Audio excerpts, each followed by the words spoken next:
Pemirsa Metro TV Lampung, kali ini kita akan mengupdate trending topik apa saja yang ada di multiplatform Lampung Post Group, mulai dari lampos.co, lampungpost.id dan juga Sai Radio 100 FM. Oke Bang Is, di sini sudah ada 5 deret berita yang menjadi trending topik untuk lampos.co. Di antaranya, rebutan lahan, ormas dan warga desa Karangsari bentrok. Selanjutnya, Metro bebas zona merah dan oranye. Berita ketiga, Pemkot didorong hukum pidana bakso Sony. Selanjutnya, tentang Pemkot Bandar Lampung umumkan formasi seleksi CPNS 2021.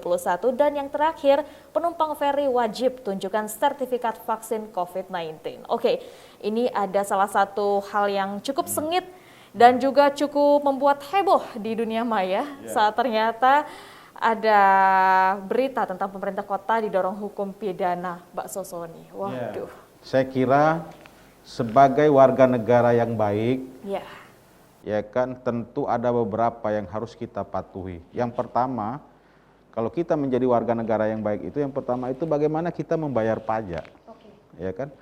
Kewajiban.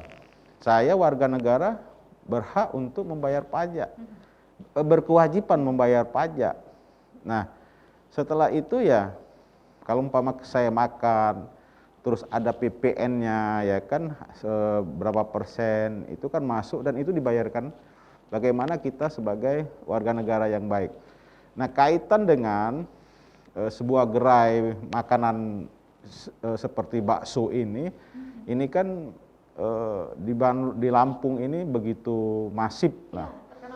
Terkenal, tentu saya kira pemiliknya harus sadar bahwa pajak itu bukan dari dia sebenarnya, bukan dari manajemen bakso tersebut. Pajak itu dikenakan bagi yang membeli, dikenakan pajak, dan pajak yang pembeli itu dimasukkan ke pemerintah kota. Nah, kalau seandainya manajemen itu tidak mau memakai tapping box, saya kira manajemen ini perlu diperiksa oleh pihak berwajib, ya kan, baik itu polisi maupun jaksa. Kenapa? Tapping box itu adalah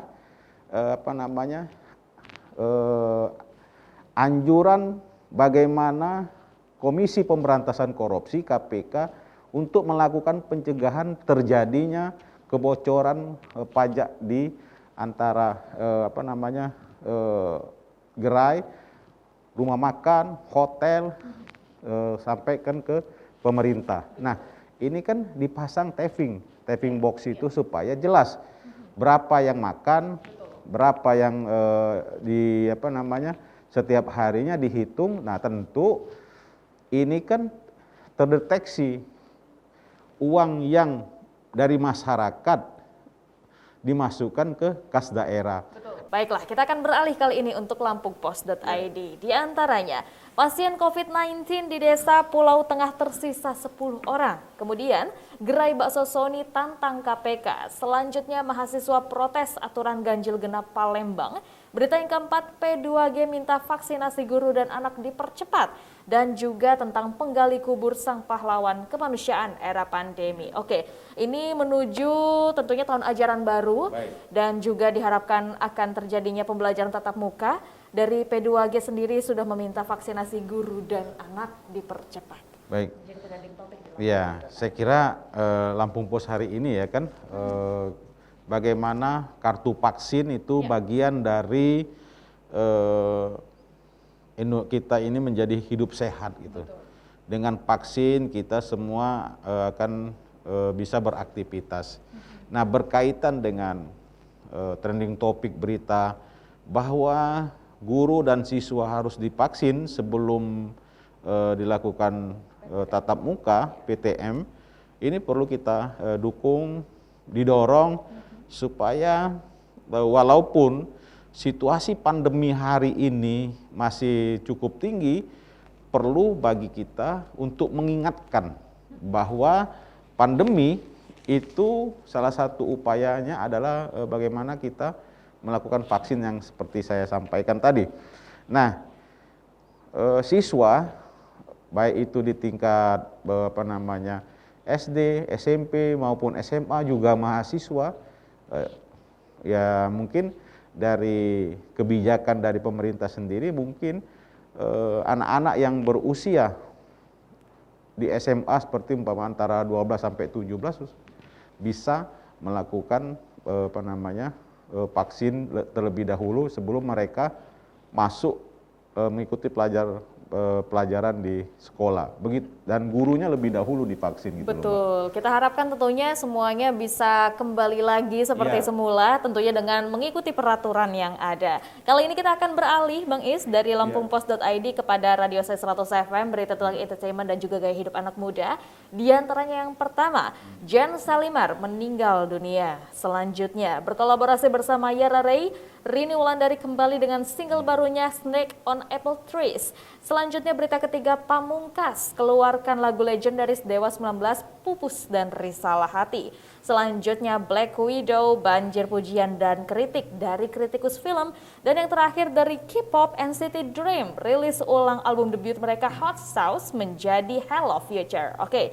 Ini salah satunya tentunya kita ada kabar duka lagi datang dari dunia entertainment. Jen Salimar meninggal dunia. Ya, sebenarnya itu tadi ya, bahwa anak-anak muda juga, karena Radio Sai ini para pendengarnya sebagian besar dari anak-anak muda, kita harus patuh dengan protokol kesehatan. Ternyata Jen Salimar ini juga, dan pagi ini juga ada pemeran atau artis juga yang meninggal karena COVID. Nah, Jen Salimar ini saya kira bagian dari contoh bagaimana kita di dunia hiburan sangat prihatin sekali, banyak sekali artis kita, para penyanyi yang terpapar COVID-19 ini. Kita nggak tahu sampai berapa banyak para artis kita yang terpapar gini loh, Mbak. Dan juga bagian dari kehidupan dunia hiburan, tidak hanya dia menghibur, tapi juga dia bisa mengingatkan kepada kita, kepada masyarakat Indonesia, slang, gigi ya kan, itu bagian dari mengkampanyekan hidup sehat, mengkampanyekan vaksin, mengkampanyekan protokol kesehatan. Nah, dengan cara-cara seperti ini, mudah-mudahan kalangan-kalangan anak muda seperti Jen Salimar tadi juga dengan teman-teman maupun keluarga, sahabat para artis ini bisa memberikan contoh yang baik sehingga di tengah pandemi ini menginspirasi, membuat karya-karya budaya, karya-karya yang menginspirasi supaya kita hidup sehat. Seperti yang dilakukan kelompok band seperti Slang dan Gigi itu loh. Baik, tentunya kita harapkan adanya public figure yang terus membawakan vibe yang positif tentunya, agar kita juga bisa selalu hidup sehat di masa pandemi seperti ini. Terima kasih Bang Is. Baik pemirsa Metro TV Lampung, demikian untuk bedah tajuk Lampung Post kali ini. Untuk Anda bisa mengupdate informasi selengkapnya, silakan baca di Surat Kabar Harian Umum Lampung Post. Kunjungi juga halaman lampos.co serta lampungpost.id. Sedangkan untuk informasi tentang entertainment dan gaya hidup anak muda, silahkan dengarkan Radio Sai 100 FM dan juga kunjungi websitenya di sai100fm.id. Saya Herdiani Oktavia beserta seluruh kerabat kerja yang bertugas mengucapkan terima kasih. Dan jangan lupa untuk selalu terapkan 5M. Memakai masker, mencuci tangan dengan sabun di air yang mengalir, menjaga jarak, menghindari kerumunan, dan juga mengurangi mobilitas. Terima kasih dan sampai jumpa.